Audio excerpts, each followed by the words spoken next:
Quando as visitas chegaram hoje cedo, Jair Bolsonaro já estava cumprindo agenda fora do palácio, na base aérea, a troca de comando da aeronáutica.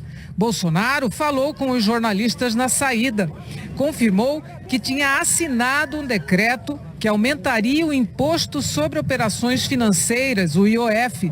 Segundo o presidente, a medida foi tomada para compensar a concessão de incentivo fiscal dado a empresas do Norte e Nordeste por meio da Sudam e da Sudene.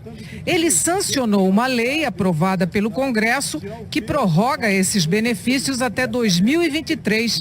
Bolsonaro vetou apenas a extensão para a Sudeco. Essa questão, infelizmente, ela foi assinado um decreto nesse sentido, mas para quem tem aplicações aí fora, para poder cumprir uma exigência de um projeto aprovado, tido como pauta-bomba, contra a nossa vontade.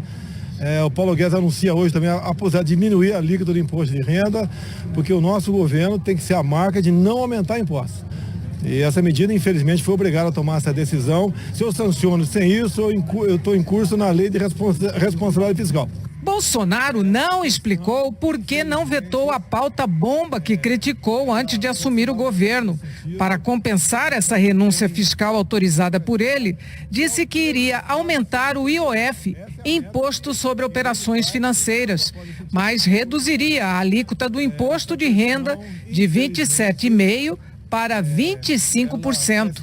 Uma ideia inicial, a mora líquida nossa é 27,5%, passaria para 25%.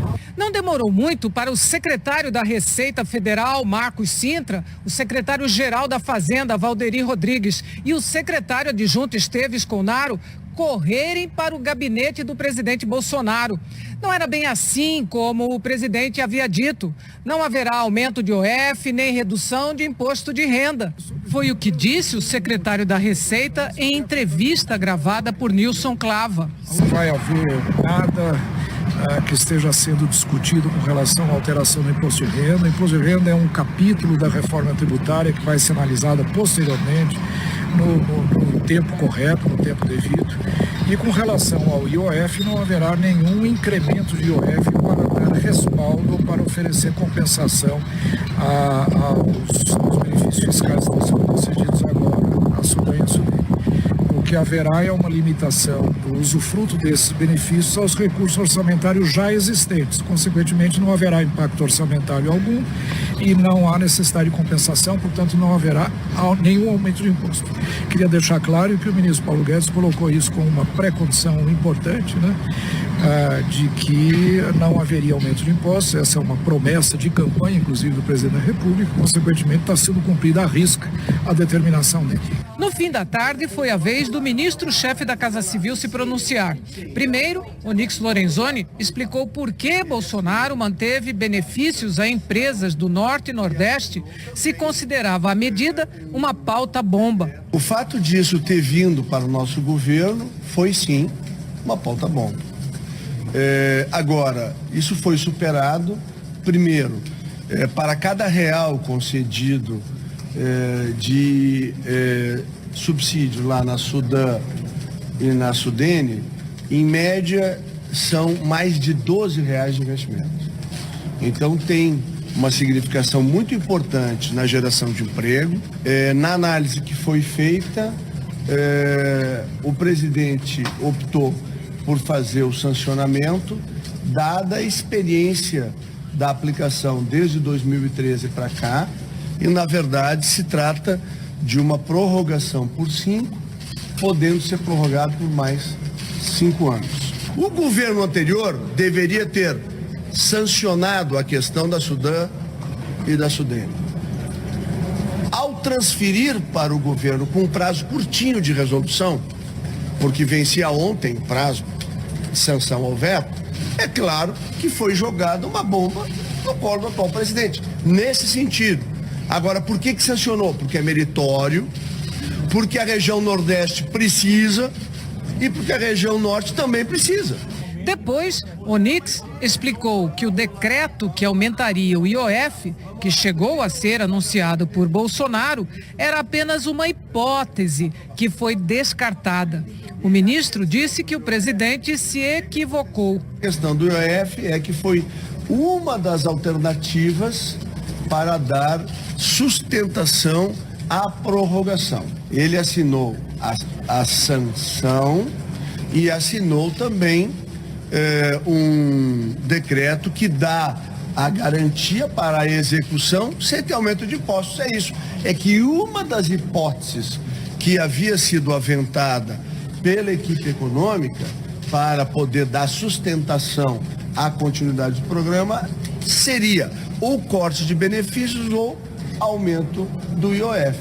Quando isso chegou para análise hoje pela manhã, isso confrontava diretamente todo o compromisso que o governo assumiu ao longo da campanha eleitoral de redução da carga tributária. Então aí, desde hoje de manhã, cedinho, nós estamos dedicados a buscar uma outra solução que nós encontramos, está resolvido. Ele se equivocou, ele assinou a continuidade do projeto da Sudam e da Sudene.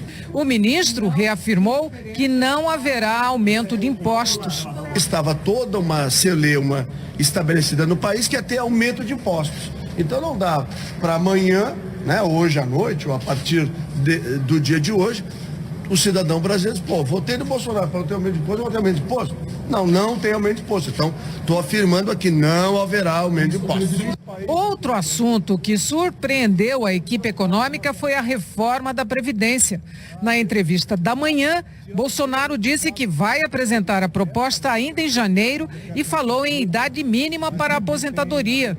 A proposta sai esse mês, vamos aproveitar que está na Câmara, a última proposta minha, vamos assim dizer, aproveitar, e ela está no espaço temporal, tá, que termina em 2030. Então tudo aquilo que é para entrar em vigor até o final de 2022, essa é a última ideia que eu quero ver se a gente consegue colocar em prática, né, e apresentar para o... Não apresentar não, compor com o parlamento, já que a resposta está lá. Então seria, como está na proposta agora, os 62 anos para os homens no final de 2022. E para mulheres?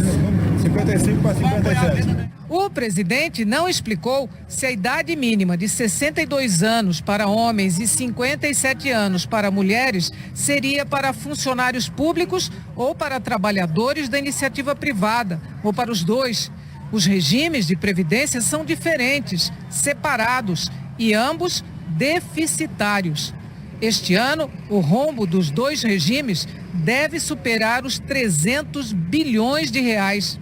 O ministro-chefe da Casa Civil disse que, na verdade, nada está definido sobre a idade mínima e que a intenção do presidente ao falar sobre o assunto foi apenas de enfatizar que a transição do atual modelo para o futuro será suave.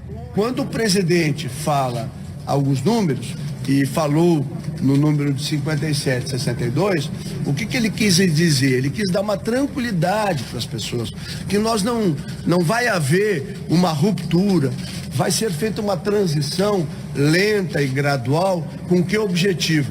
Preservando o direito das pessoas, tendo um olhar humano para a reforma da Previdência e fazendo as coisas gradualmente. É isso que o presidente quis dizer. O ministro da Casa Civil negou que haja divergências entre a equipe econômica e Bolsonaro. Não tem ruído algum. A equipe econômica chefiada pelo professor Paulo Guedes vem trabalhando desde que se iniciou o processo da transição para elaborar dois caminhos de proposta de reforma da Previdência, aos quais o professor Paulo Guedes já falou exaustão. E todos vocês já testemunharam. Aqui eu reconheço vários rostos que já ouviram ele dizer isso. Primeiro, a atual Previdência brasileira é um navio com casco furado, ou é um avião que tem uma pane, que precisa ser consertado. Né? E é nisso, uma parte do trabalho no sentido de como é que nós consertamos o nosso navio que está com o casco furado. O discurso de Bolsonaro sugerindo que a reforma da Previdência poderia ser mais branda não pegou bem entre investidores, porque não enfrentaria o principal problema do Brasil hoje, o rombo nas contas públicas.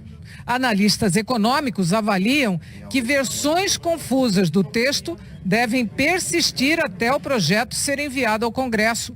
Outra afirmação do presidente sobre a Embraer também repercutiu.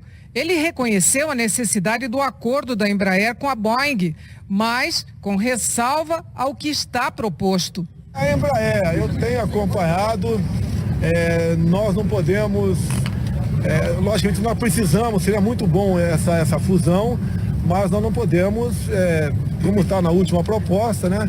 Daqui a 5 anos tudo pode ser repassado para o outro lado. A preocupação nossa é essa, é um patrimônio nosso, sabemos da necessidade dessa fusão até para que ela consiga competitividade e não venha se perder com o tempo.